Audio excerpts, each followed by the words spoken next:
2:03 here in the morning. Good morning, everyone from Hawaii. We say aloha here in our state. I'm very pleased that so many of you responded to our call for this meeting today. We're having in regards to our rebuilding.travel initiative. My name is Juergen Steinmetz, and as I said, I'm joining you from Honolulu, Hawaii in the United States. I also like to introduce Peter Tarlow, Dr. Peter Tarlow. He's joining us from Texas. You know him. He has been attending, he has been my co-host since we started this initiative. And we have many known faces here. I don't want to start naming all of it. Maybe to get a little bit of time before we start, I wanted to introduce those that had registered and say hello to the following countries participating in today's event. We have participants from Angola, Argentina, Australia, Bangladesh, Barbados, Belgium, Bosnia, Herzegovina, Botswana, Brazil, Canada. Happy Canada Happy Canada Day, by the way. Oh, yes. Croatia, Ecuador, Estonia, Ethiopia, France, Germany, Ghana, Greece, Hong Kong, India, Indonesia, Ireland, Israel, Italy, Jamaica, Japan, Jordan, Kenya, Korea, Kuwait, Liberia, Malaysia, Mauritius, Mexico, New Zealand, Nigeria, Pakistan, Papua New Guinea, Peru, Philippines, Portugal, Rwanda, St. Lucia, Saudi Arabia, Serbia, Seychelles, Sierra Leone, Slovenia, South Africa, Spain, Switzerland, Tanzania, Thailand, Trinidad and Tobago, Tunisia, Turkey, US Pacific Islands, I guess that would count for Micronesia, Uganda, Ukraine, United Arab Emirates, United Kingdom, of course, from the United States, Venezuela, Zambia, and Zimbabwe. Thank you to all of you for participating. Rebuilding.travel is also growing. We just today welcomed our 117th country in our family, and this was the last country joining us this morning was actually Bermuda. So I'm very pleased to see our community growing. And I think more and more we're really becoming more and more important with the situation of coronavirus hitting every part of this industry anywhere in the world. And there are many different situations in the world, but we're not sure where anyone is heading right now. From some issues from the last statistics that even though we're opening up tourism in Europe and the United States, only 40% of the people that usually are considered frequent travelers are actually considered to travel.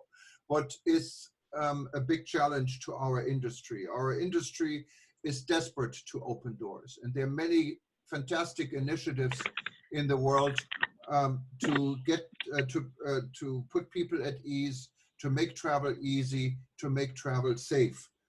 And very interesting in a statistic we did. I asked everyone a few questions here on this forum.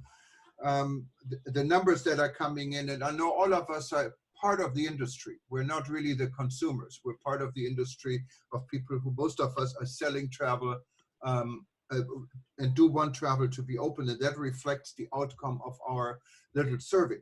We have 50% of everyone here on this forum who registered telling us we should continue reopening travel in full speed.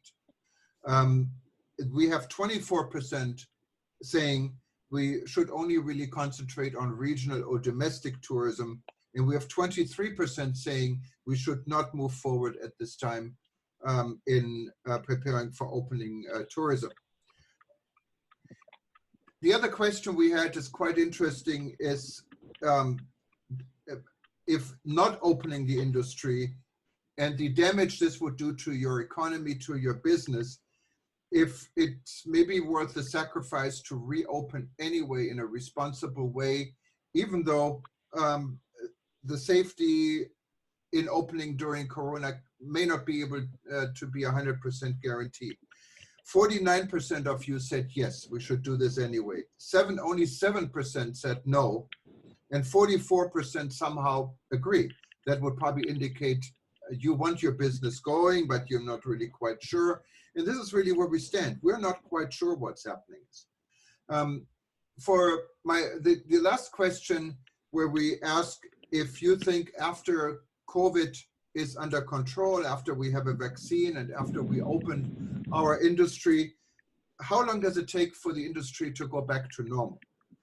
5% said immediately. 13% said it takes a few months. 32% of you said it takes 1 year. The majority of the responses, 35% thinks it would take probably about 3 years, and 14% assume we will never go back to the same stage. So these are all very interesting numbers, and assuming now that we really do want to open tourism, and we want to do it responsible, how can we do this? And I think I wanted to give this microphone to Peter to shed some of his insight to it. And after this, we want to really keep this very interactive. So everyone is encouraged to participate in this discussion. I think it's an important discussion.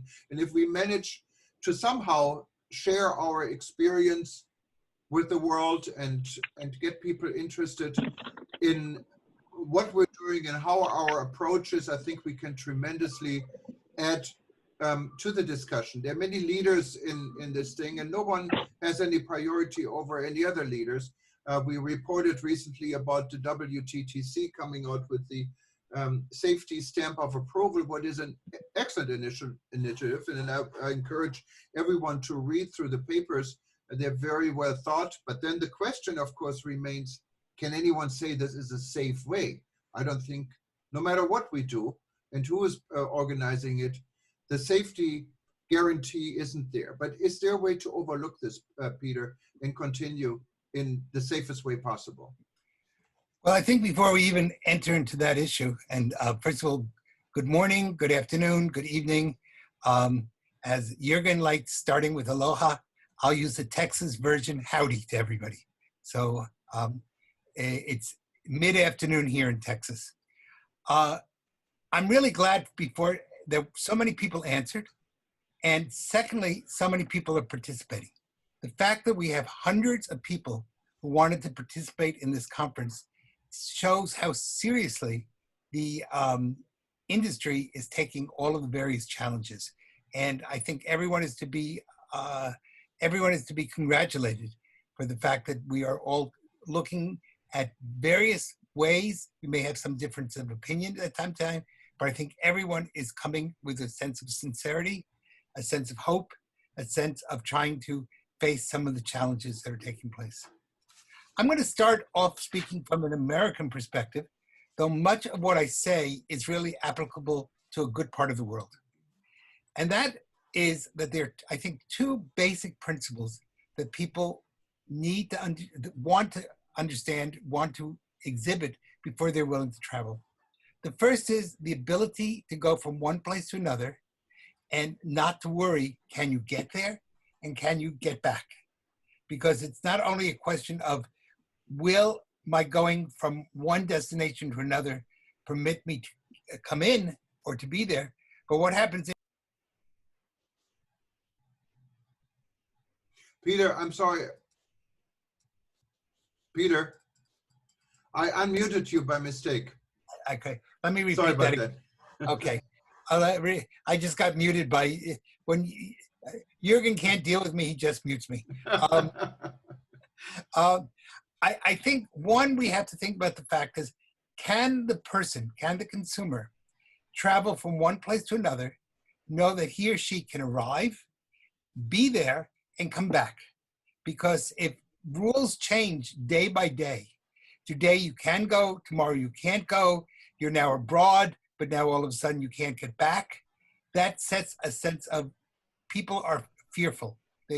And the second thing, most importantly, that tourism needs is, one, a sense of being able to travel freely. And secondly, the sense that we live in a world where we can count on a constant set of realities and our realities are not changing day by day. And the more that the world changes on a daily basis, I think more people become fearful of travel from one way or the other, or become upset or not willing to take the gamble on travel. Right now, I say we're not going through only a health crisis. We are clearly going through a health crisis, but that's one part of the crisis. There are other parts of the crisis. For example, the world's economy. If you are not sure that you're going to have a job, or how much pay you're going to be receiving, what your paycheck is going to look like, you may be afraid to travel. If you look, a good indicator of that, not because it's tells me a lot about necessarily one day by the other, but it does tell me the way people perceive economies, is looking at the stock market, because it's a good reflection of the psychology of people's confidence or lack of confidence in the future. Now, if you've studied the stock market over the last month, it's kind of like a yo-yo. It goes up and down. We have huge amounts of increase, and then all of a sudden we have these huge plunges. What that's telling me is I'm not terribly worried about specific number. What I am worried about is what it's saying about people's confidence in the future, and that they don't. I think it's very it's parallel to some of the data that Juergen reported, that we're seeing split economies. We're seeing split opinions. So it's not like most people feel, okay, we're going to be better in 6 months, or we're not going to be better. But when your economy is bouncing all over the place, people are become fearful of travel. Thirdly, there's issues of, now this is specifically in the United States, but it does impact the world, of inconsistency as far as the political system. No one knows, and a number of countries now are getting ready to go through elections, not just the United States, but how those elections will result. You have in the United States one political party that wants to keep taxes low, and you have a second political party which announced yesterday it wants to raise taxes. Well, if taxes go up, then people's confidence to travel goes down. So we have to begin look at the internal politics. There's also the issue of, at least in the United States, we're going through somewhat of a cultural revolution right now. New York yesterday canceled $1 billion out of its police budget. Los Angeles wants to cancel up to $200 million. And it's not a question of looking at police or not, or even of security. It's a question of people see these events taking place and they wonder, am I better off just staying at home? So we're really being hit by 4 levels. The level of health, which is unknown. And of course, yesterday, people started to speak about a new pandemic that might be on the horizon, dealing with swine, a new form of swine flu. And right now, it does not appear to be jumping from human to human, but that's what we said in 2008, and it did jump from human to human. So we don't know if that will be another issue that's coming down the pike that again scares people. What I'm saying is, when I look at all of these various issues combined, when we have a world of instability, people are often afraid to travel. And therefore, the tourism industry is being battered not by just one side, but by multiple sides. Now, we don't control the world. Therefore, we can only do what we can do within our own small corner or big corner of the world. But that means that we have to give people a sense of confidence. And that confidence means anything such as, if I go abroad and all of a sudden the rules change while I'm abroad, will that create a world in which will I be taken care of? Will I end up in a situation where I'll be totally ignored? What happens if I can't get back on a plane? So these are all issues that people are going to start thinking about. And that means we have to try to create, one way or the other, as much consistency and understanding as possible. Health is important, but the tourism crisis that we're facing is a multi-crisis. And it's not just one issue, it's multiple issues taking place at the same time. Now, one of the things we hope from this meeting, and I'm trying to keep our words a little bit limited, is for lots of people to speak. I wanted to throw that out for people to think about it. When you do speak, if you have a question, which we can all answer, please try to make the question in a general format rather than a specific format. In other words, don't ask, should I paint my wall pink? Because nobody knows what your wall looks like, but rather what colors might be best to attract customers. In other words, try to keep it so that other people can also benefit from that question, and it's rather than something very specific. I think at the end, Juergen will talk about, if you have a specific question, how you can contact us. So this is going to be, now I'm going to get back to the issue of safety and security. Basic rules of, I've been in this business for a long time. First rule of safety and security is there is no 100% guarantee of safety any place in the world, in the best of times or in the worst of times. The most we can do is try to reduce the target and try to keep you as safe as possible. Most people in the security business don't like to talk about positives. They like to talk about negatives. In other words, I'm not necessarily saying you're safe. I'm saying you have a low probability of being hurt or getting sick. And that's one of the reasons that one of the words that I've been using a lot with the help of the people from Jamaica, where I'm working with them, is resilience. Because I think the key to our industry is how resilient are we? Can we survive the economic problems? Can we survive some of the political problems? Can we survive some of the health problems? Can we, these are all issues we're going to need to bounce back on.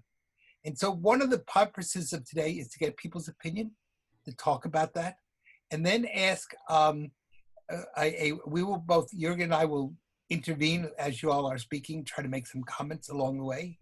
But then I'd like people to be thinking of 2 or 3 projects. And we're forming right now a small executive committee that will be able to then look at those projects and the next time we meet, propose those projects as a way that can be on an international scale.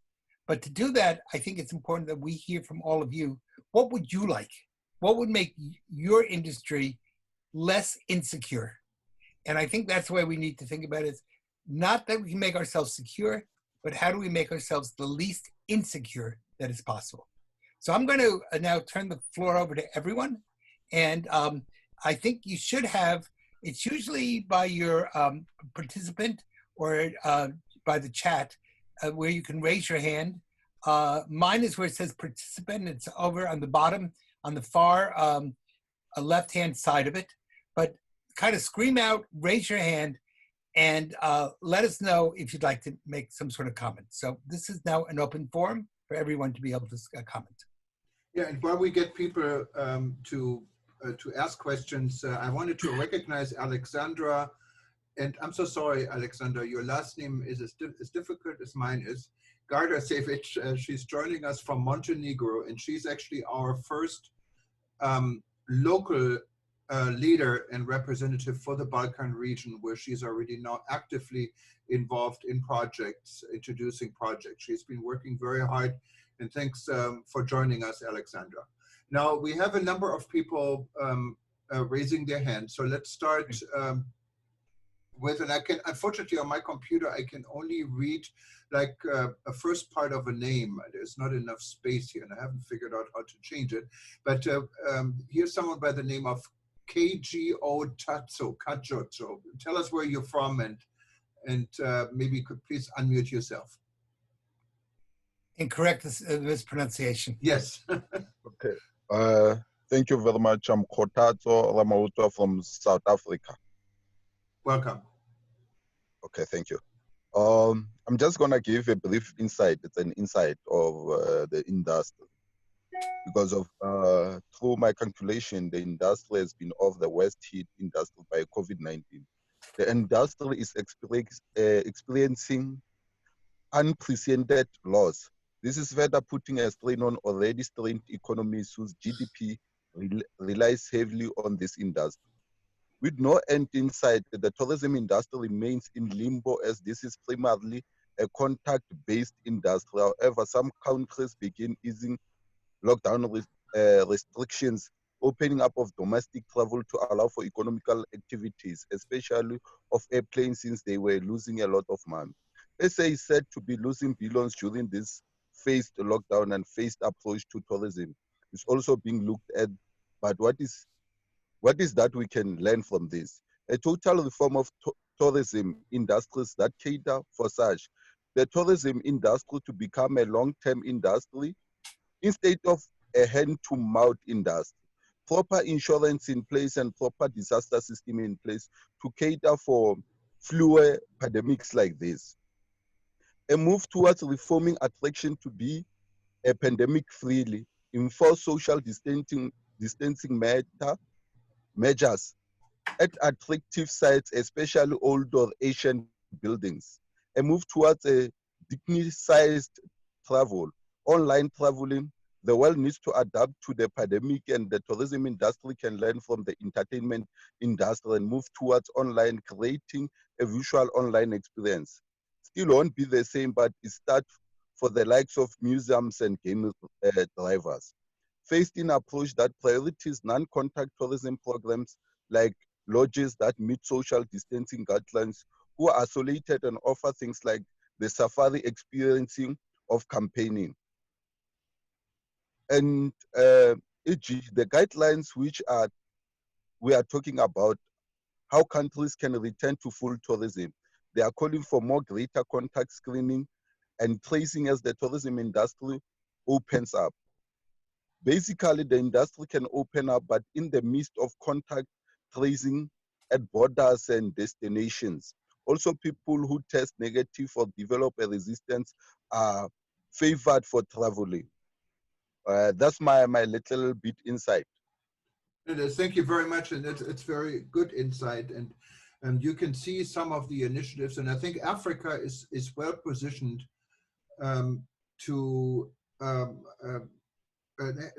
to become a niche, a very potential. I would call it maybe like a niche market, because the environment in Africa is very different than in most other destinations, where you can actually observe the social distancing, what may not be possible in many beach destinations. So your input is much appreciated, and feel free to send us any paperwork or any information so we can share it on our website, rebuilding.travel.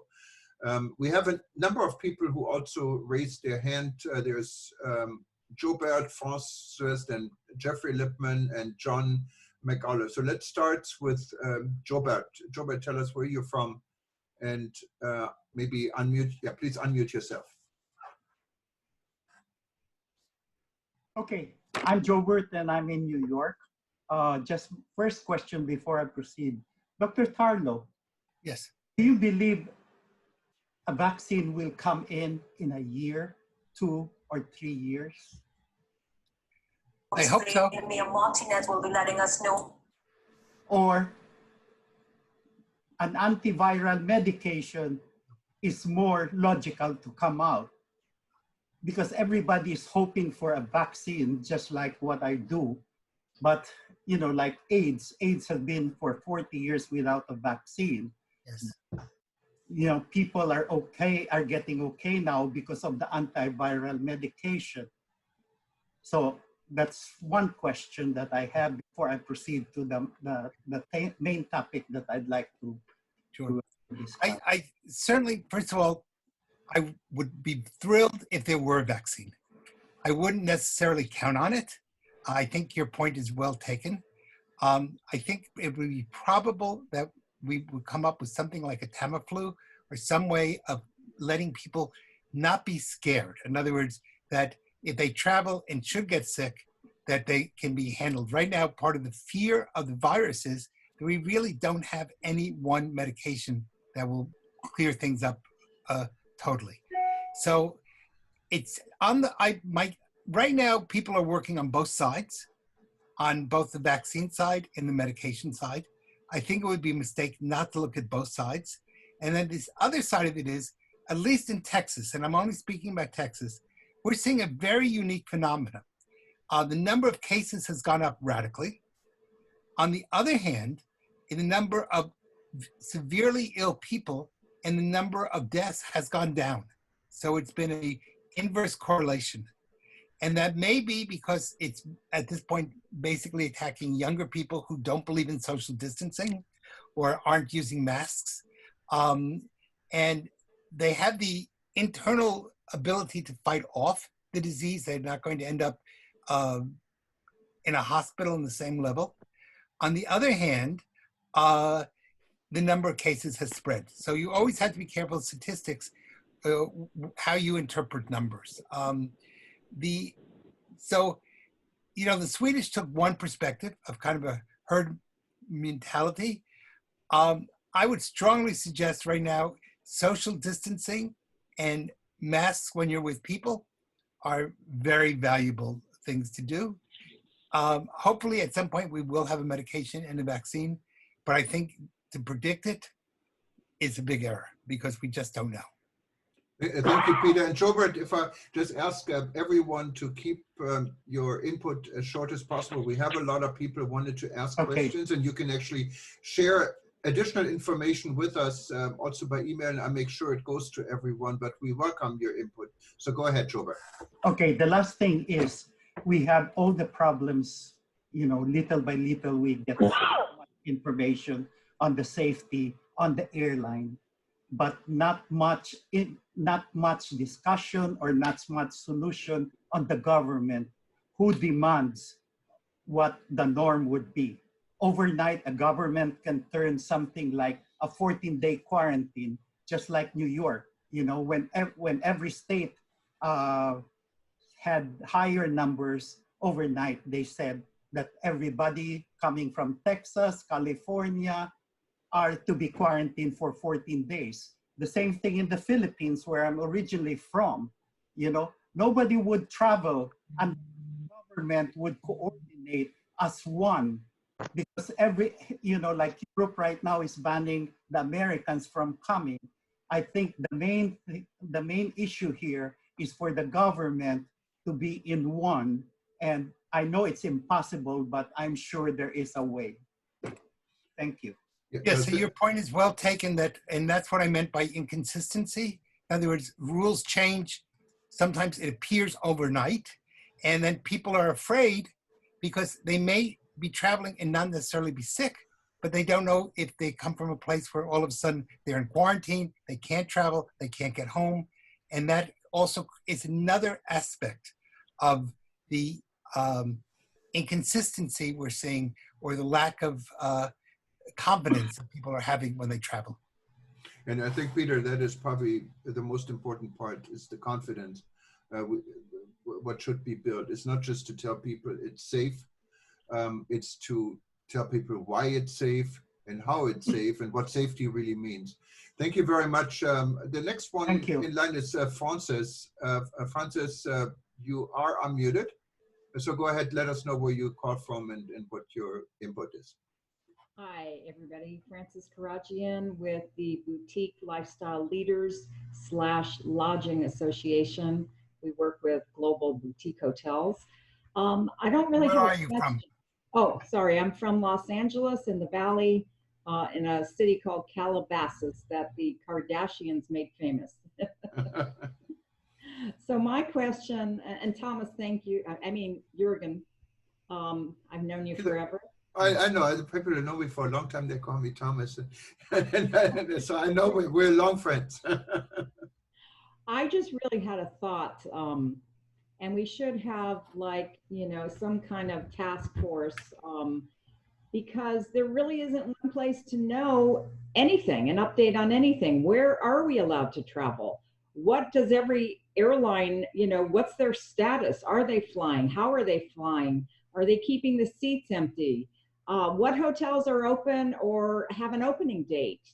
And what are their, strict guidelines? The use of travel advisors at this time, not a lot of people talk about that, but imagine traveling to all these places and not getting any help. How do you get back home? If you have a travel advisor on your side, they're going to go to work for you 24 hours a day to get you home. You can't call the OTAs and get help doing that. It's very difficult. So that was really just my thought, is there's really no one place to get updated information on everything. And I don't even know if it's possible, but I think if we had a task force that we could put together and all work together, we could try to keep the industry as updated as possible. And I completely agree. And I think those people that are mandated to run the global travel and tourism industry, specifically the United Nations World Tourism Organization, would be well advised to bring this to the table. I've seen all our leaders in this industry, global readers, many of them are involved in very valuable feedback, but many others are only talking. They're tapping each other's on the shoulder and really don't know what to do. It's a big uncertainty, and what you're saying, Francis, is something I think we should point out to the world, that this could be put together by a trustworthy source like the UNWTO. And thank you for your feedback. Next, we have my friend Jeffrey Lipman. Jeffrey is joining us from Belgium. Welcome, Jeffrey. Thank you, Thomas. I'm an old friend, so I can call you Thomas. I want to make 3 points, and I want to strike a discordant note at the beginning. I go to Peter's comment with his 4 points of analysis, and I think it's a comprehensive set of points, but the reality is they're not all the same. The most important issue at this moment in time is the health issue. We're in the middle of a pandemic. It's not just another health issue. 10 million people have got this disease. Millions of them are dying. The numbers are increasing, and it really doesn't matter what anybody says, with due respect on this call, because the world's best doctors don't know how to deal with it. And travel and tourism, sadly, is one of the ways that this disease is carried around the world. So any evaluation that we make of this must start from that point. Any comments that we make about what do we know about the health procedures, it's out there, but you have to look for it. And I just want to make an aside here, with due respect again, on the last point. Why would you create a massive work for the UNWTO to collect information which I believe is already collected and is there, but you have to look for it? And that information is available. That's point number 1. Point number 2, I want to really suggest people look carefully at the WTTC safe travel approach. I've looked at this very carefully. WTTC, which for the first 10 years of its existence, I was the president of that organization, has almost 200 of the biggest and most significant players in the industry. For example, Hilton, as a member, has 5,000 establishments, 5,000. And they've put together a set of guidelines which are designed to comprehensively help people. Whatever we do on this call, and I urge people to look at them, I think they're very, very good. And I pay due respect to my friend Gloria Guevara because she's driven hard on this. So that's the second point. And the third point I want to make is, as we talk about the resetting of travel, everybody is talking about that. Nobody knows how long it's going to take. And you know, it doesn't matter if you want it in 3 weeks or in 6 months. It'll happen when it happens. The virus does not attend webinars. The virus does what viruses do.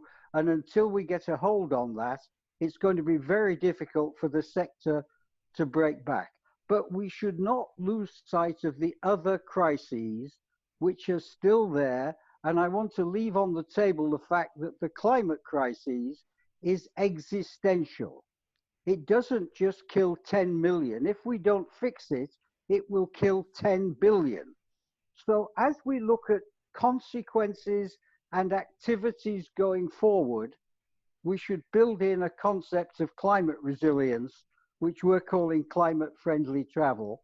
And I think that should be a major component of any reset that's made. I'll stop there because that's a hell of a lot of issues.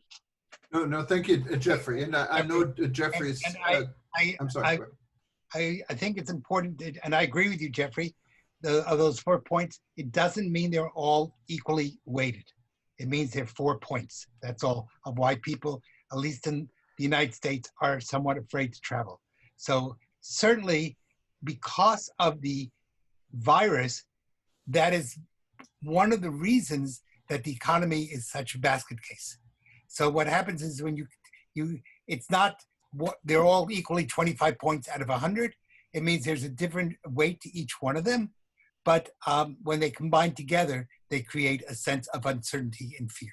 And so so your point is well taken. Yeah, thank you very much. And before we go to John, I have a request here on the chat group from Mario Viale di Via.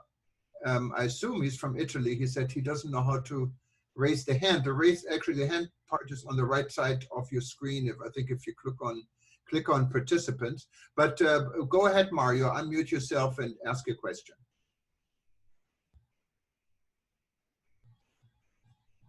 I don't see where Mario is. Let me just see if I find him. I can unmute him from Maybe here. come back to him. Okay, here he is. So I found him. Mario, go ahead. All right, can you hear me? Yes, hi Mario. It's Mario Mascalino. Okay, there you go. Good evening, everybody. Well, I can see that the discussion is all around the sanity, the cure to apply from the government to apply for the virus, etc. But as you know, the European Union have agreed, all the 15 countries of Europe have agreed to open the space to about 20 countries, excluding USA and Russia and China. But Italy is suffering a very big problem.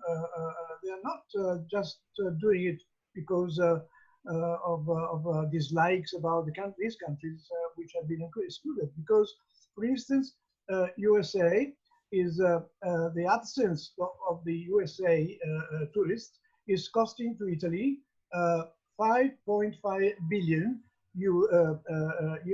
dollars if it doesn't materialize at all on the 2020. Last year, Italy got revenue from the USA about 5 billions. So the Americans here, American tourists, they really contributed with a big budget to the Italian economy, spending 40 million nights, spending a lot on purchases, etc. So if the American government is unable to control, I mean, I'm sure they're doing their best to control, but if they're not succeeding, it's not their fault. It's because something happening. I mean, the population is not observing the rules and conditions which are requested by the government.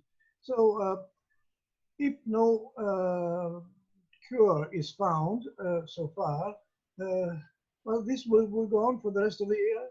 I don't know.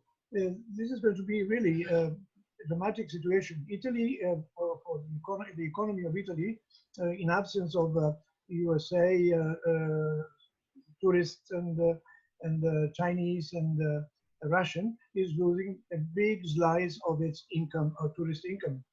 So I don't know. What is the future of the findings for this medicine to fight the coronavirus? Yeah, that is definitely a very good point, Mario.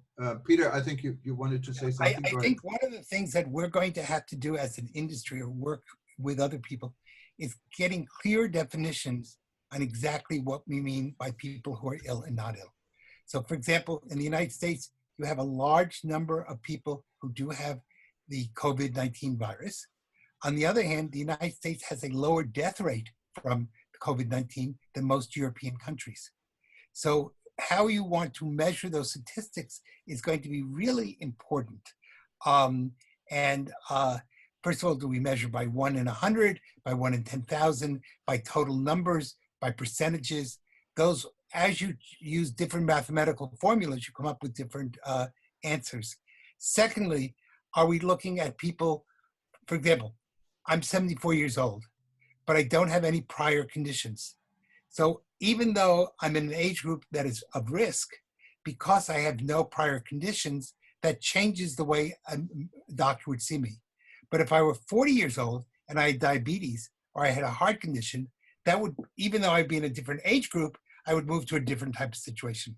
So we have to be really careful on how we play with those numbers, because if we go purely by the numbers without both a quantitative and a qualitative analysis, we can end up making some major mistakes. And Peter, and this is absolutely correct. And I think Mario's intervention about missing American tourists, it's coming from everywhere in Europe. I heard this morning from my old home country, Germany, how many billions in possible revenue non-American travel to Europe is facilitating. Should Europe be applauded for keeping the European Union safe from American travelers because of the sudden outbreak here? Or should maybe the decision be made in a different way, not just by statistics, by acceptance and by giving the full picture to everyone so you can make a decision? But then when you make this decision, how does it interfere with the rest of the population? So there's so many questions, I think, they're run into this. This is where the uncertainty comes in. The United States has not been allowing Europeans to enter. Now the European Union is not allowing Americans to enter. So what you're having here is people don't know, where can I enter, when can I not enter? To look at Francis' point, American Airlines, if I'm not mistaken, said that it will no longer provide an empty seat and the 3 seats of the rows. Saying United, yeah. The airlines said it absolutely will create social spacing. So does that mean that the customer now has to look at each airline and try to figure out what its policy is? Or because there's no one standard set of policy. There's no one standard set of airlines are deciding if you need to wear a mask or not governments. And so that adds to the question only of uncertainty. And my argument is going to be, until we can create certainty from health, certainty from economics, certainty from regulations, certainty, in other words, people know what the rules of the game are and what they're getting themselves into, it's going to be very hard to reenact, to fire up tourism. Yeah, thank you. Certainty. No, thank you, Peter. We have a lot of people wanted to contribute. Thank you so much. We got John has been waiting. John McAfee has been waiting for some time. Welcome. Tell us. I think you're in Florida. If I'm. Thank you. Not correctly. Go ahead. Oh, hi, Taleb is also in. Good morning, Taleb. I'm so sorry. I was on another meeting. I'm so sorry. No. Welcome. Okay. Yeah, let's go to John real quick. John McAfee, go ahead. Can you unmute yourself, please? Okay, this is John McAuliffe. I'm in New York, or Riverhead on Eastern Long Island. A couple of things. One is, I think Dr. Tarlow is right, and it's about the problem of inconsistency. And that points to where the primary virus problem is in the United States, which is in the presidency. And until either President Trump is replaced or is somehow forced by public opinion to act in a more deliberate way, we'll have this situation of the airlines one day are operating very well, and that naturally. One day the airlines are saying they're going to require masks, and then the practice is they're not doing it. And then all of a sudden they're going to fill the middle seat. And it is a lack of a equivalency forced by government that's missing. The second thing, which is more directly addressed to Americans, is that the other aspect of the virus is that the question of ability of Americans to travel to Cuba is totally dependent on the political dictates of the government, and this government is hopeless on it. We just have to hope that in November we have a new government coming in that will allow Americans to both travel at the level that Obama permitted, but also travel at the level of ending all travel restrictions that would allow Americans to also go to the resort areas. Thank you, John. I know you have been instrumental for many years in trying to help tourism to Cuba, and under different administrations, not only under the Trump or Bush administration, also under Obama. So you have done a tremendous work in what you believe is forward. I know some of us may have different beliefs. Political, we can probably never be on the same level, and but we're all facing together a problem we really need to work together on, because otherwise we're going to lose, and this is a serious thing. Before we go to Harley, I just wanted to recognize officially and also give Taleb Rifai a chance. Taleb is our co-host, former Secretary General for 2 terms with the UNWTO. I really don't think I have to introduce Taleb Rifai, but I do it every time because we have such a variety of people from all over the world, and not everyone is following the global aspect of our industry. Taleb is joining us from Jordan. Thank you very much for coming in, Taleb. Thank you so much. I'm very, very sorry to be late. I was in another Zoom meeting that took longer than I thought. Thank you so much. I'm enjoyed to listen to you now. I'll keep my comments till later, if you don't mind. Very good. Thank you. Okay, so let's go to Harley. Harley, you are unmuted. Tell us where you're from and what your comment is. Yeah, actually, Harley had to leave, but I'm Terry. Hi, Terry. I work with her. Harry, where are you from? We are based in New York State, and we're a travel research company that's been studying the integration of psychology into itinerary building. Good. That said, what we've heard is that the WTTC's standards are not really that strong, and that they lack some validity as a fact that it's not audited by anybody. So it's a lot of worth on who says they're doing what they're doing. That being said, we've heard about another group in the U.S. that's designing standards specifically for the U.S. market. I think they're following CDC guidelines, and it's a different approach in the sense that it's also consultative. So it's a tool for sharing information between different organizations, hotels, for example, but also have an audited accreditation with it. Have you guys heard of anything else like that out in the market, or something that's being developed, or is that the only group that's doing it? Well, WTTC, of course, is an organization that is well established and seen as the leader of the major industry in the travel and tourism field. So obviously, if they come out with such a recommendation, it makes big headlines. And I agree with you that there are a lot more initiatives, national initiatives. We at eTurbo News just reported about a safe tourism initiative in Turkey yesterday. We have been reporting about the Tourism Resilience and Crisis Management Center in Jamaica. There are other initiatives, but the WTTC has the benefit of having the largest companies in the world behind them. And I think we all would love to know about other initiatives, because if we put everything together, we may come up with something I mean, this is a work in progress for everyone. The entire situation is work in progress. And so anything you could share, we'd be happy to maybe also add to our website. Taleb, you had a comment. Yes, thank you so much. Juergen, I'm going to be participating in I'd like to say something. Okay. I'm going to be participating in a conference call this coming week to know more about what the standard they're developing. When I find out more, who do I communicate? You want me to email you directly? Yeah, you can.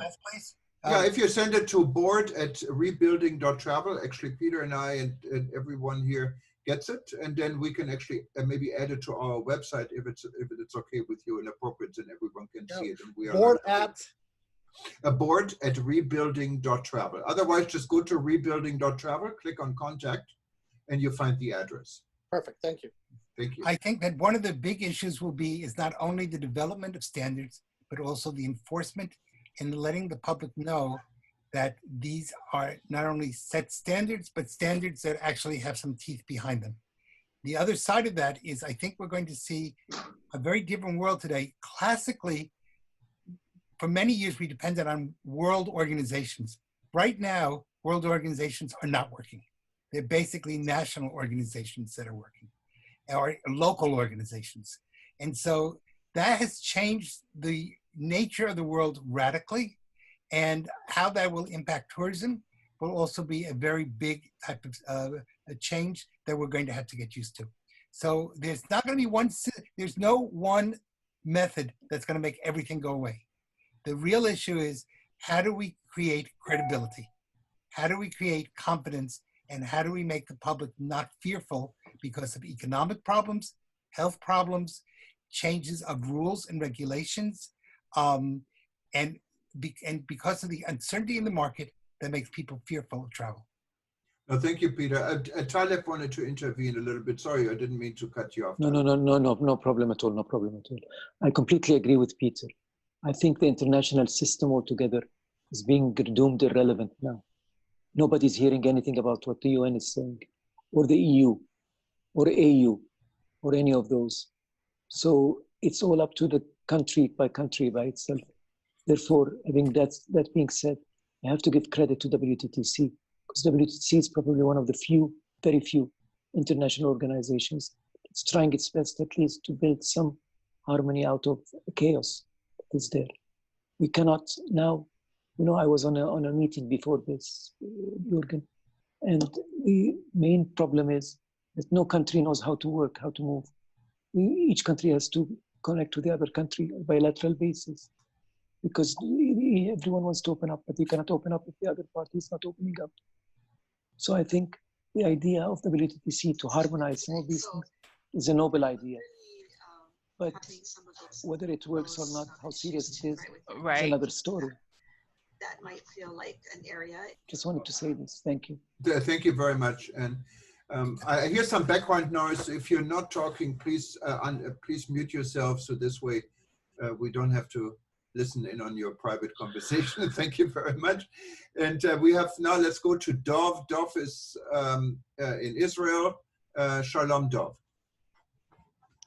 Hi, shalom, Juergen, shalom, Peter, shalom, Taleb, shalom, my friends. Here it's already quite late, as is the same with the Taleb and Juergen. So I dare to be a little bit provocative at this very late time of the day. Of course, I very much agree to the analysis of Peter, but I think there is, above anything else, it's the inconsistency that Taleb spoke about, the national political interests that are playing such a big role. And actually what is missing in this whole story is us. I mean, us as human beings. I mean, is that a right, a human right, a civil right that we have to travel, not to travel, to take decisions on our own lives or not? And actually no one asked us. I mean, there are decisions being taken that we very often don't understand, the inconsistency. And I think that if we are talking about, rebuilding this industry, I think that this is something that should have a place. I'm not saying it should be the only, issue on the table, but I think that we as human beings have the right to cross borders. And being in a ghetto for God knows how long, made up by political leaders, frightens me. And it's not only that. I think there is another big question. I mean, what is the rebuilding we are dreaming of? Is it going back to the times of over tourism that we have all suffered from? Is it going back to growing more and more and more each year, or is it a kind of different tourism that we are talking about? The tourism that is giving back to society, giving back to the tourists that are visiting, and back to the societies that we are visiting. These are questions that we don't hear, or in my perspective, not hear enough in these medical stories, in which I absolutely have no impact, no influence, almost zero knowledge. But I have my feelings about, well, guys, time has come. We have now 4 months being stuck at home, and I think we have all the right to go back to our life some way or the other, with the precautions, of course. Sorry for being provocative. 100% agree. 100%. Thank you very much. Sorry. We're not just good neighbors, we agree with each other. Wow. Even better. Wow. Here's my hand. Let's shake hands then. I mean, let's do that. Okay. Thank you. Actually, I think you're supposed to elbow. Yeah. No. We can. You're not telling us. You're not telling us to shake hands. Yes, exactly. Thomas. Yeah, Thomas. Yes. Thomas. Thomas, yes. Can I? Sure. Go ahead, can Jeffrey. Yes. Hello, Can I make 2 points? Hi, Taleb. We might as well be friendly before I have a go at you. Please do. It's good to see you. I just don't agree, Taleb, on the point that you made. The EU is working actually very well. Many international organizations are working very well. And the UN, and you were so involved with it at the highest level, the UN is playing an incredible role in helping a complex world of 10 billion people exist in the face of a crisis. And the second point I want to make is, I think it's lovely that, Dov, you made that lovely statement, but it's just not true. We don't have the right to cross borders. We've never had the right to cross borders. We have a freedom which is given by governments to individuals to cross their borders. And that's the real world, not the world of a webinar where you can say what you want to say. Sorry to be provocative, but that's the reality. Can I, Juergen, please? Sure. I cannot let this pass so easily, even with my friend Jeffrey. Jeffrey, I'm not against the international system, but the fact is that the new world order now has rendered this system irrelevant. We don't hear anything from Gutierrez, for example, the Secretary General of the UN, and even the EU. They've done a good job now. Too late. It's too late already. Now, the bottom line is that each country is doing it on its own. The international system suddenly was uncovered, and every country is doing it on its own. Now, I'm for an international system, of course, but I think the new international system will be built from bottom up again. It's not going to be the same international system. That's what I'm saying. No. Thank you, thank you very much, Taleb, and I love your style, Jeffrey, and I think I love your shirt, Thomas. Thank you. Okay, I know Deepak, he's in Nepal. He raised his hand and he lowered his hand. Deepak, I wanted to give you an opportunity to speak. Deepak has been the former head of the Nepal Tourism Board, is now working independently, I think also with USAID and others. And Deepak, welcome. I know it's in the middle of the night where you are, and I really appreciate your participation. Namaste. Thank you, Juergen, Dr. Rifai, Dr. Peter, Geoffrey, and all friends. Namaste from Nepal. Yes, it is 2 a.m. in the morning. Just one thing, one question is already asked by Dave also. And one thing, in Nepal, the above 2,000 meter of altitude, we have very, very limited cases, almost nil. And our total landmass is more than 60% in Nepal, which is 2,000 meter plus. And in that high altitude area where, the trekking, mountain climbing, these kind of activities are very, very popular. But in that region, even the isolation is already in practice. Like in high altitude, nobody can walk together or walk in the same pace. Even the houses are in scattered areas. Even the accommodation is mostly camping, and the rooms are 4 to 10 maximum in one hotel. So that kind of things are there. And then we have also trained most of the service providers. And we wanted to open up with the principle of, like we discussed, tourism resilient zone. And these areas are also the climate resilient travel, also as suggested by Geoffrey. But it is very, very difficult to convince the government authorities, as all over the world, the new cases are also emerging up.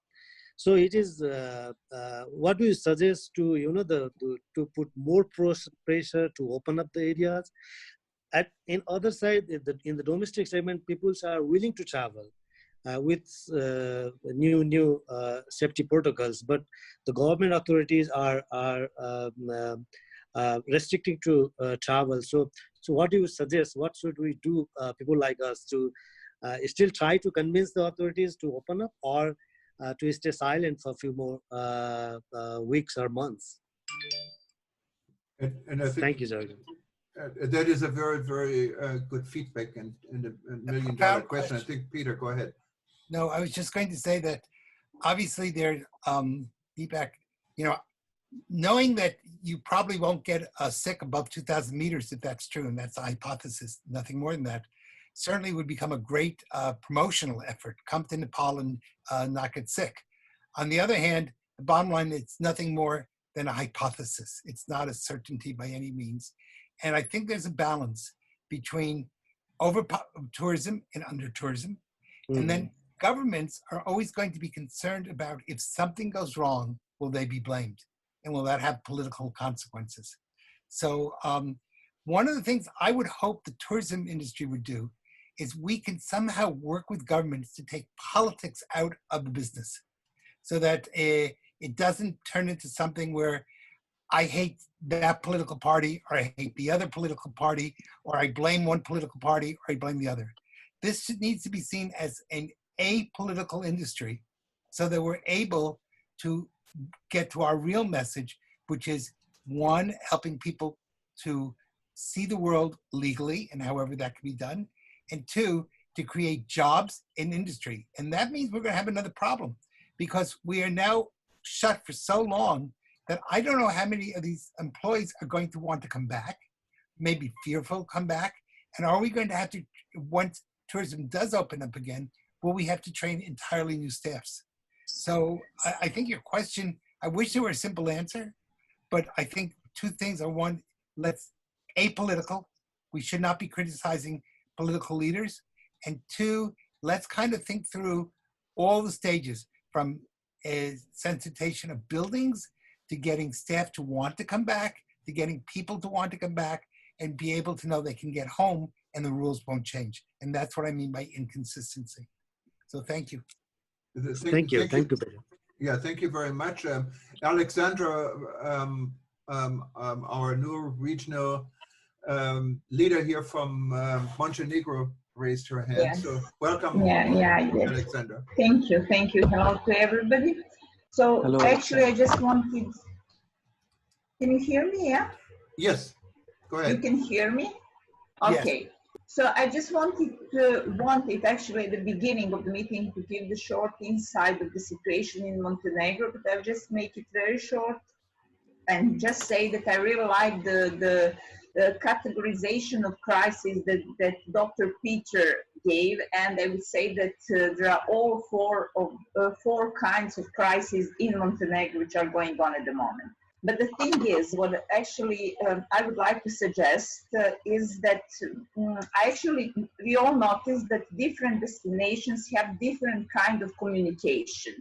So the thing is, some are very passive, some are not. So the thing is that we are all doing something. We are implementing measures, but I don't think that we are promoting enough what we are doing. And in my opinion, the point is to build trust, what also Dr. Peter was telling about. I really like that point because I think we need to, the trust is actually in the middle of everything. We have to convince our guests, our clients, that they should trust government and they should trust tourist authorities.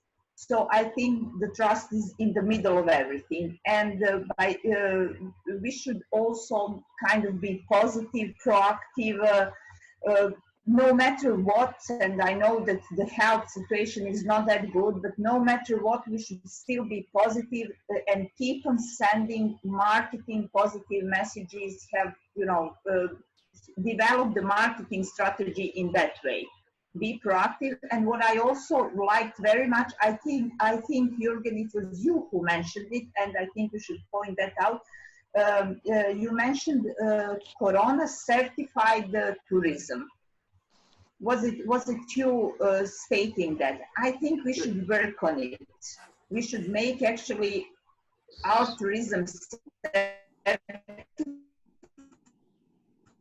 which will build trust.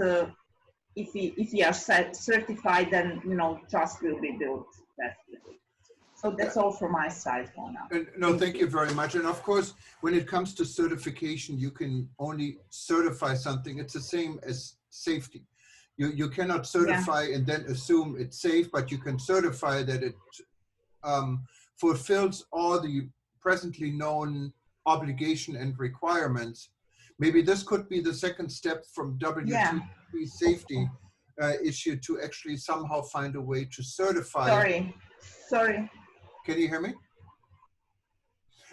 I think we have some echo on your end. I can. But I just to certify. So I just wanted to add when I said Go ahead, Alexander. When I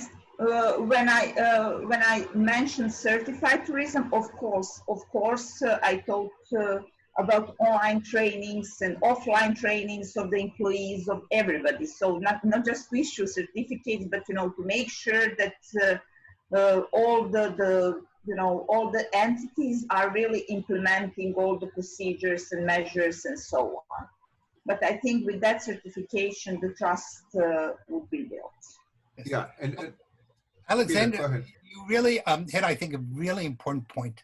A few years ago in the United States, one of the big issues was, is the tourism industry credible? And the word they used was credible. In other words, do people believe in what the tourism industry is saying, or is it just a lot of BS? Is it just a lot of words that have nothing backing it?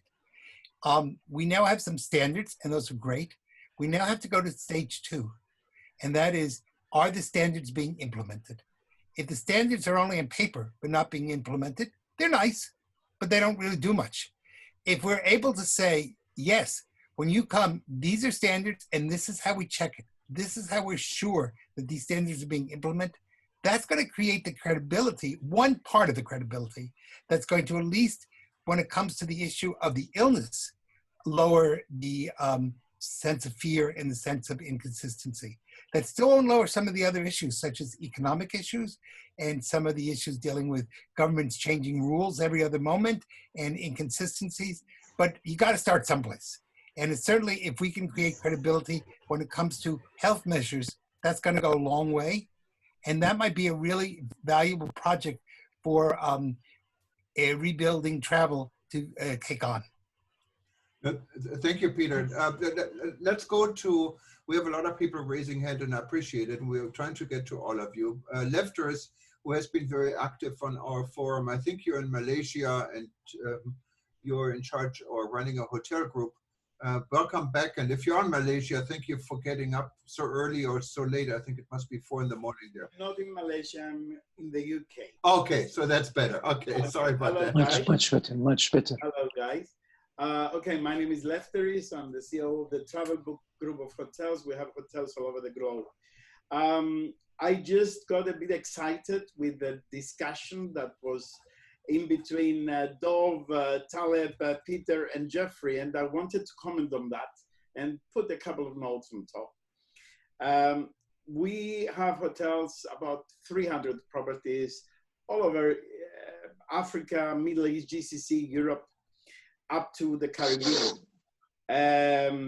We help the hotels with their revenues, and we help the hotels to increase their awareness and branding. I'm saying all this because not to publish what we do, not to say what we do, but we have seen during the past 2-3 weeks, we have seen an increase of demand of tourism, of bookings in every single country that opens up. Once you see a country opening, the next day you see bookings coming. From 0 bookings a day, we came to 20, to 40, to 100, to 300, and so on and so forth on a daily basis. Now, that means that the clients or the tourists are there. They are there either as a corporate or as a leisure to travel. They want to travel. Now, we have, as a human race, the right to travel wherever we want, whenever we want. We earn that right, and nobody, no government, no religion should stop us, because we earn that right by evolving where we are today. Thank you, Dov. Now, that's why I have to agree with Dov and Taleb. On the other hand, I have to agree with Peter regarding the not being political. Yes, we don't want to be political in this. We are here to help rebuild the travel. Rebuilding the travel means, yes, we are here with what the politicians say about all the different associations, take our own precautions as a hotel, as an industry, but it's our decisions to make how to do it, and then it's up to the tourism to decide whether I want to travel because I can travel, because I feel safe to travel, because I'm not in the danger zone to travel, then I can travel. Maybe the whole thing is we need to find a way to get out of this chaos that was created by politics or by other, let's say, organizations that have a lot to gain from this. So we need to find ways to get out of this chaos. And that is what we need to discuss, how to get out of this chaos and the mistakes for the mistakes made. Maybe something just to finish with this, maybe the mistake was that we closed the whole economy, which created really the whole world and every industry is suffering from it. Instead of doing, okay, we know that it's the old people, we know that it's those that they have problems, those should be locked, and everybody else should be free to travel, provided they wanted to. I mean, there are so many people saying different things or different ideas of what should have happened. And I agree that the governments, they didn't come together to find ways. We are here just to give our thoughts of what we should be doing. And what I want to say is that we as an industry should just, every single hotelier or someone that creates safaris or the agents, we just have to make sure to inform our clients, inform our guests what we are doing to make them feel safe. That was just comments. Thank you very much. It's an interesting subject tonight, guys. And well, it's good to have all of us together thinking of or getting ideas of how to go forward with this. Thank you. Thank you so much. Thank you. And that is exactly what I think this forum could contribute, to share these ideas with those that can actually implement the ideas. Unfortunately, we're not in a position to make decisions here. We can only make recommendations. We can do this quietly, we can do this, make noise or not noise, but I think it's a good platform to exactly discuss have these type of discussions, and then also spread these type of discussions to get others encouraged. Because right now, as I think all of us agree, no one really has an ideal solution how we can get out of this crisis without, of course, finding a vaccine and eliminating the virus altogether. We have more people. I just want to say one more thing here, only one small thing. The good thing about it, guys, and I'm always optimistic, I'm never a pessimistic person, is that I see from actual what is going on in the market, that it is picking up by itself. The bookings are coming through, and we can see the bookings coming through from all over the place, not only domestic. I see international, even if it's advanced bookings, we still see them coming. And that is something I need to leave you with. Excellent. And is there like a comparison? Do you see them coming if a destination opens up? Do you have any statistics on the percentage? Yes, yes. It's we are talking right now compared to last year. I can see the bookings that are coming through. It's about 30 to 35% from what it was last year, but that is because it should have been less. It's more. It's 35 because there is a lot of people booking right now wherever they find to go. So there will be a big amount of bookings coming at the beginning, and then it will ease in every single country. That's how I see it for the time being. It will not go like that. It will go like that, and then it will drop to go to a little bit normal, to the, if you want to call it new normal, which I don't agree, but it will go to normal eventually. It will take some time, but it will. And that's definitely worth following and learning out of this experience you're going through with your company. Thank you. We have Javon Harley. Javon, I will, you need to unmute yourself and you raised your hand. Tell us where you're from and what your comment is. Yes, good afternoon, Javon Harley. I'm in Chicago. I'm with Advantage International. And the very minute I come on, my phone rings, but we will let that ignore. But I wanted to, well, let me go back and say that I specialize in special interest groups, and we travel the world. Been in business for 22 years. And what I've been doing is what I want to share, because as you mentioned, we're facilitators. We're not the decision makers as far as facilitating people who want to move and people who want to travel. So with that being said, what I have focused on as a business is to build contingencies to make sure that I have education in place and resources based on what's currently happening. And that includes travel insurance, because I think that's something that needs to really be addressed. What is included, what's not included, what you're protected against, and what are your protections with travel insurance when you're on the ground. Having those contingencies for if something changes in the process of you selling as you get closer to the travel date, because most of my planning for group travel is anywhere from 6 to 9 months out.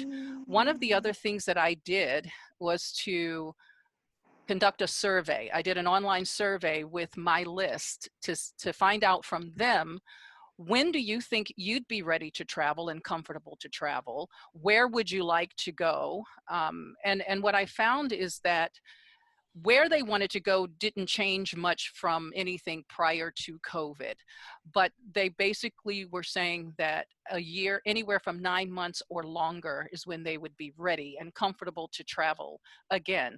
Now, most of my travelers are baby boomers, so they're in a high-risk age group, not knowing everyone's medical conditions, but in that particular age group. Also, you know, what is going to be that process, whichever destination, because we know that there's not one set answer. You're going to have to look to the destination that you're looking to book your travelers to, and then find out what those registrations are. And we know that what's currently happening now may not be the same a year down the road. Making sure you have a crisis management policy in place, connecting on the ground, so whichever country your travelers are from, with that embassy. For example, with the United States, we have the STEP program, the Safe Traveler Enrollment Program. I enroll my groups with that. That connects you with the U.S. Embassy and the State Department when you're traveling abroad. So I think for us as facilitators, we just have to make sure that we're crossing our T's and dotting our I's and putting these things in place so that when we're selling and communicating with our clients, then we give them that sense of security, that we've done our homework, that we've vetted the destinations, that we've vetted the processes and the procedures, because we know they're all different based on the countries that you're going to and which country you're coming from. So that's pretty much what I wanted to say, that emergency preparedness, having contingencies, what registrations and processes and resources and education is in place, and then having a crisis management policy in place. Thank you. Yeah, I really think that's excellent. I think you hit a home run when you said that each business or each company also needs to have a crisis management, something in place. Because we, don't know what the state of this virus or other viruses may be in 6 months, 8 months, or 9 months. We don't know what political states will be. We don't know what economic states will be.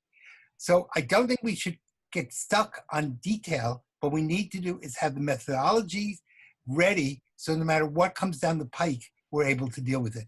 And by saying that you have a crisis management plan or group within your company, really, I think is an important concept that all major companies need to be adapting.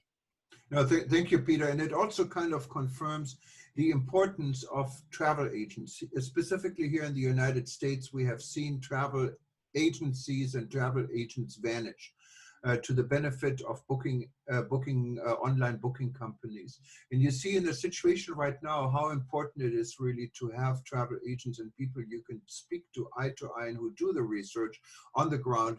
And it's sometimes more to pay the handling fee they charge to do this. Thank you very much. We still have a lot of people raising their hand. This is great. And I understand we're way over our time, but I think it's would be wrong just to come to a stop for everyone. So, but if someone needs to leave, we understand this, but let's continue and at least take everyone who has who's ready to contribute to now. I see 5 hands raised right now. There's let's go to Denise Alion, and I cannot read the rest of your name, but Denise, if you unmute your tell us where you're from and what your contribution is. Sorry. Good. Greetings to everyone from Trinidad and Tobago. I'm Denise Alion Thomas, President of the Small Tourism Accommodation Owners of Trinidad and Tobago. We represent all the small lodgings with 1 to 20 rooms in Trinidad and Tobago. I just have a few comments, and I'm going to start off my comments by saying, and suggestions of course, by saying squeaking doors get the oil. I think that tourism is a bit too quiet. I'm not sure what is the reason for it. Maybe there's so many other things happening around the world that it's distracting the authorities to pay attention to tourism for some reason, which is not good, because just like any other sector, we all also have to survive. I have a couple suggestions that probably we can put forward as some of the projects for the task force or even for rebuilding travel. I sent a link in the chat earlier on, and I'm also going to email it to Juergen. It's a link for the guidelines and a training schedule that is now being run by the Caribbean Hotel and Tourism Association. It's a series of training taking place now until sometime later on this month. And there are also some detailed guidelines and checklists that they have developed that they are sharing with the Caribbean operators in tourism. So there are a couple items on the table which I'd like to suggest that we look at. One is airline taxes, because that is a discussion that the Caribbean is currently having when you go to a lot of the webinars that we attend. There's a talk about airline taxes, which all governments should really pay attention to, because I know it's a difficult time for all governments now in terms of income, in terms of revenue and so, but it should be a consideration to be laid on the table by the respective authorities, because that is also going to be a buy-in factor for people to make decisions on traveling. In terms of lobbying governments and so, I think it is very important that we lobby our respective governments to ensure that the tourism sector receives the necessary relief and recovery that is required for us to stay afloat. Because all of us in the tourism sector now, we are facing very critical period right now in terms of cash flow and so. I mean, stimulus packages are being offered to different sectors. You're talking about the transportation sector, small business, retail businesses and so, but there isn't anything specific for tourism. I could speak for Trinidad here. I mean, we have a bit of it happening in Tobago, but not in Trinidad. So those are just some of the suggestions that I have to lay on the table. And I hope that, you know, on this platform, through this platform, that we'll be able to lobby the respective authorities to make headway with some of them. Thank you. Thank you very much. And I'm looking forward to your information so we can circulate it and maybe continue the discussion based on your material. Let's go to Syed or Syed. Maybe unmute yourself and tell us where you're from. I think. My name is Syed. I'm from Canada, Calgary, Alberta. Hi. Hey. Happy Canada Day. Happy Canada. Thank you. That's what I was going to say is Happy Canada Day. We are so excited to so I'm here rebuilding tourism. Question is to staying focused on tourism, Dr. Peter, what is the best way to approach most of the tourism industries? I mean, in tourism ministries of the countries, what is the measure or what is the precautionary measures they have in place to promote tourism when somebody's coming? Like in Alberta, we have promoting tourism. We have on a phase 2, we are clear most of the places.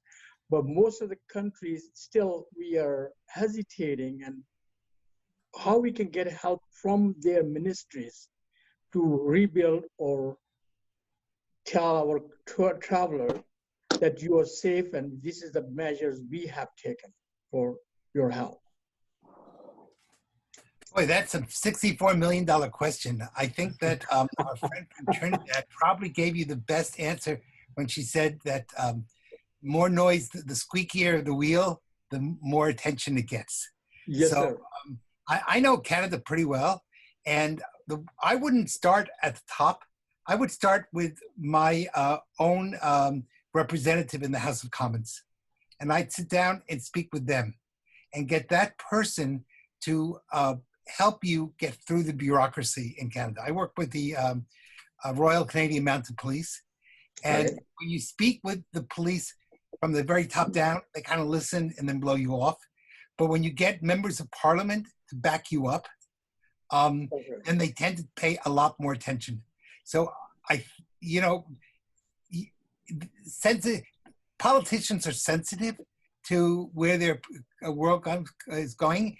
And if you get a number of your colleagues to meet with 2 or 3 of your members of parliament, let them work with you to get points through. Then if you can do that at 3 or 4 different places around Canada, so that you have somebody in Saskatchewan, somebody in Alberta, somebody in, wherever, Newfoundland, whatever the place happens to be, Parliament's going to hear it, because in Canada, they're very sensitive to public opinion. Yes. Oh, you're lucky. I think I was my mistake. You can unmute yourself again, Syed. I'm sorry. What about on the world level, or the countries in the world?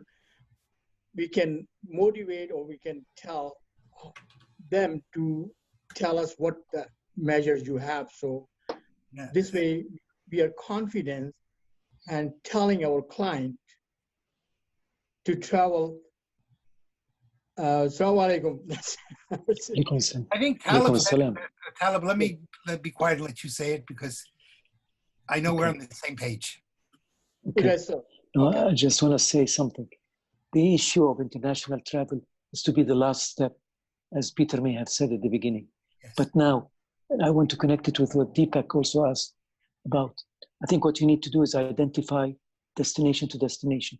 You should start by identifying a destination that is ready to work with you. You can't just say, I'm open, and that's it. You have to say, I'm open to choose this and this. This destination must be direct contact with you. You can't have a stopover in flights.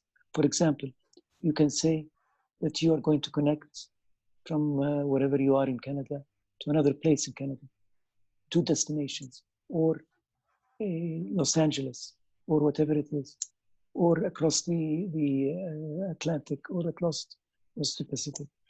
But you have to concentrate on 2 destinations that have direct lines between them and are ready to work together. That's the way to start. Because unfortunately, each government now is working alone. You don't have anything. Can't just declare yourself open and that's it. Expect the world to come to you. For example, in Jordan here, I know very well. Right. Now, we said we're open. But open to who? Okay, open to Mauritius, Seychelles. We don't have any direct flights with them. Open to Australia. We don't have a direct flight with Australia. We need to identify practically some destinations that we can work with. Create a bubble here and a bubble there and a corridor between them. That's what I'm saying. Very good. Yes. Thank you. Start small. Yeah. Big. Yeah. Thank you very much. And Exactly. the initial idea, Taleb, I think it came from Taleb in resilient destinations, and I think Aqaba was in Jordan was actually the first destination that came out with this idea. We have Benjamin, we have Ramzai. Let's go to Ramzai. Tom, Ramzai, it's yours, and where are you from? You have to unmute yourself, though. There you go. Yeah, thanks, Juergen. Hello, I'm Ramsey Tom from Honolulu, Hawaii. Oh, you're from here. Okay. yeah, representing different groups. The Pacific Island Leadership Institute at Hawaii Pacific University. Also Sustain Hawaii, which is a nonprofit that has been looking at community capacity building as well as cultural tourism, community tourism for many, many years. Also affiliated with the Native Hawaiian Hospitality Association, doing much of the things some of our speakers have been talking about, providing cultural alignment and training within the industry. And at one time affiliated with the School of Travel Industry Management. So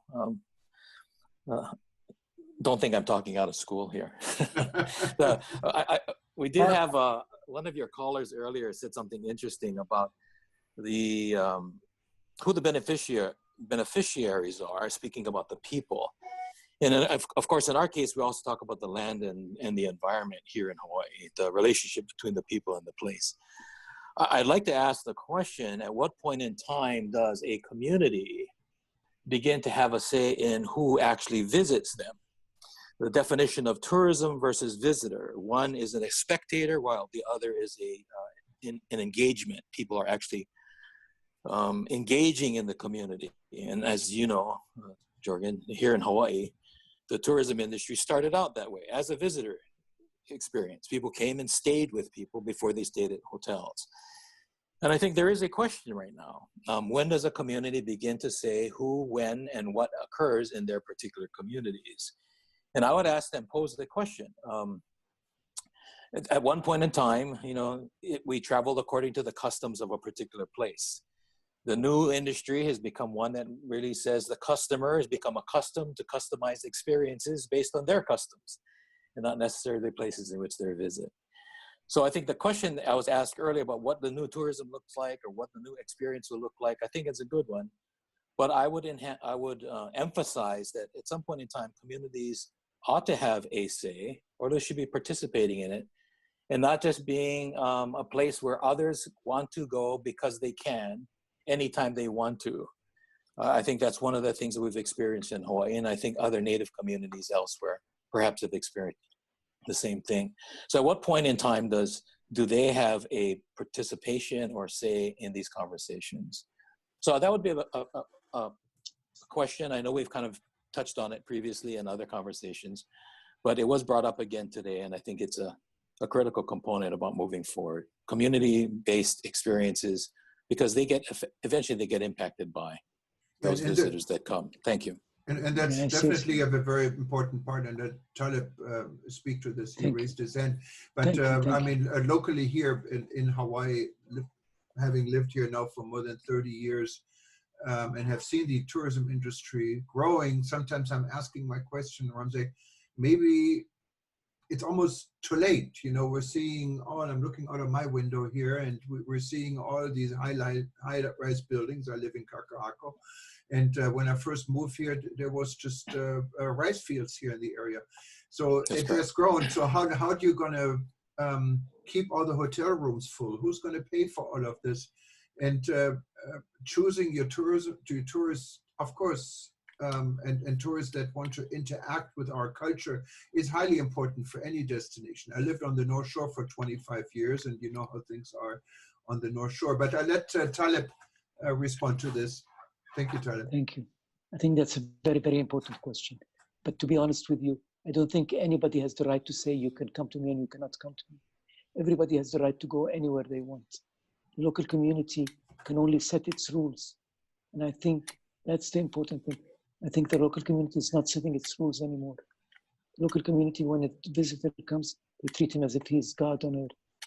I think we should lower the walls between the visitors and the local community. But not to say you can come and you cannot come. This is not our right to do that. For example, if you go to London, you become a Londoner by nature. You don't mind standing in lines, don't mind the weather, you don't mind holding the umbrellas, because the Londoners are imposing their own way of life on you. When you go to a certain place, you cannot be yourself. You have to adjust to what the community wants. But to reach the conclusion that you've started with by saying that community can say you can come and you cannot come, that's a bit too dangerous. Thank you. Yeah, no, thank you. I don't think that was the statement as much as being able to invite people. Because as it stands now, our experience has been when a community isn't asked, they're just imposed upon. And I think that's the difference. I think they want to participate, they want to share their cultural assets, their places. But when we talk about authenticity for us, let's say, pulling taro from our field, we normally do that, say at 7 a.m. in the morning, hypothetically.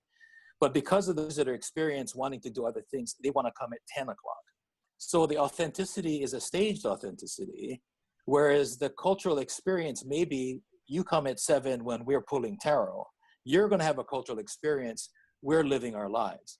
And it is in that engagement that my life isn't being adjusted to the demands of a schedule, which is an inauthentic experience.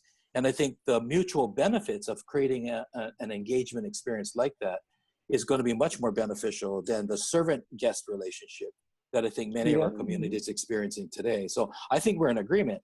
It's just a matter of the sequencing of at what point and who actually influences the experience. Does the guest dictate the experience?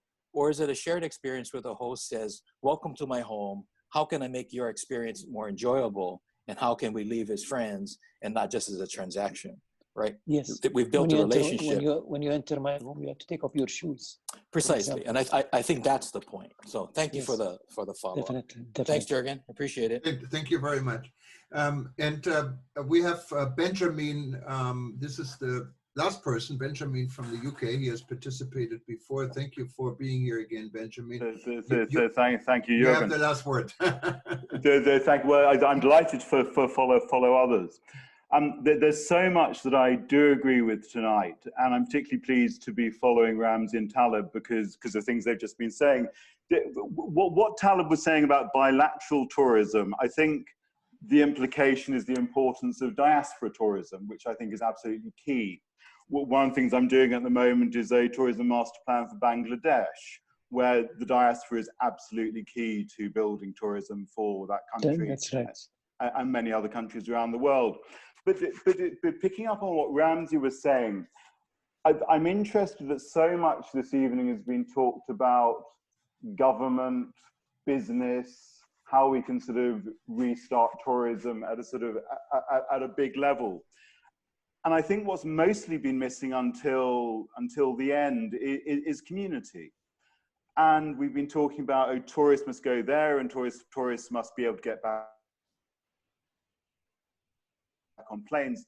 But actually, if we really want to rebuild travel and tourism in any meaningful way, so that we don't go back to the old ways and the bad old ways of over-tourism, we have to put community at the heart. And so, I mean, today I've been talking to destinations in 5 different countries in Africa, Asia, and Europe. And a system that I'm developing with Severin, who is also on this call, is looking at how we can develop the visitor experience in communities so that they are really engaged with the community experience, so they are having a authentic experience. And this is something I'm going to send afterwards to Rebuilding Travel, because I think that so much at the moment is looking at, let's get the airlines back in the sky, let's get travelers sort of going back into countries, and it's not looking at how we can engage for the first time communities in the whole strategy for tourism going forward. So I'm advocating that we focus much more on what communities can do to influence and host tourists rather than just being part of the landscape, which I think they have tended to be over the last 30 years. So much to follow up with, and I will send some things afterwards. And since we have to rebuild the industry, here's our chance. I think Taleb wanted to say something. No, I completely agree. For example, all-inclusive models, I was against them initially because they keep the visitors inside certain areas with high walls separating them from the community. Outside of that, I think the concept of corporate social responsibility must move from the concept of trying to pay to the community, trying to share your business. Sharing your business is sharing your tourists.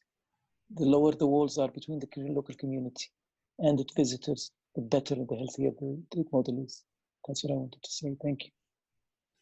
Thank you very much, Taleb. And I think this is a good note to come to an end of a long discussion. And almost gone 2 hours, so. Yeah.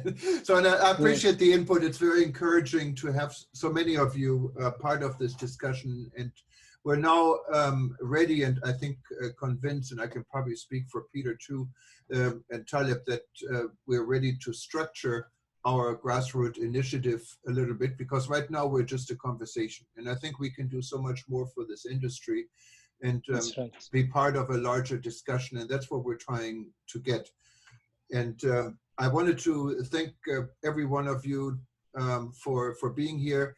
As always, we will send a recording of this discussion to everyone, and we also share it with our other members and also readers of eTurbo News. We're looking forward to your contribution. You said you would send us, and feel free to stay in touch. Feel free to call us, interact, or contribute. We hope we can get more key people in different areas in the world that can help us. We're only as good as everyone in this group is, and we can only become important if we raise our voice. Again, thank you very much. Aloha from Hawaii. I wanted to give the last, I was hoping him to see if he's still in here. Now he left us. I wanted to give the last word to Louis D'Amour, our friend from Peace to Tourism. He joined us earlier, but it looks like he had to leave. But let's give the last word to Peter and Taleb before we say goodbye. Yes. So, and Jeffrey. Taleb, go first, and then I'll end up. So please, I'll follow you. No. I wanted to give the chance to Jeffrey Lippman to say something. Jeffrey, are you still there? I'm still here, Taleb. Please. Could you do it? Sure. You know, it's like the Roman senator who stood up at every time and said Carthage must be destroyed. I would ask that as people are building and rebuilding, you put a climate-friendly dimension into the game. because that's going to be a crisis which makes COVID-19 look rather insignificant. So that's the only, I'm just saying that because I think we tend to forget about it because we're focusing only on the current crisis of COVID coupled with the resultant economic crisis. But the climate crisis is just there and getting bigger and bigger. That's my point. Thank you. Thank you so much. Peter? Tallow, you speak and then I'll... No, you close it, please. Okay. Jeffrey spoke on my behalf. I want to thank everyone again for being with us. First of all, if you have some concrete ideas, please send them to us. And that way we'll be able to try to next time go from a conversation about general to maybe some specific ideas. And I think that's really going to be important. I really ask everyone to be open and understanding. This is not a place to get into politics. It's not a place to get into anger.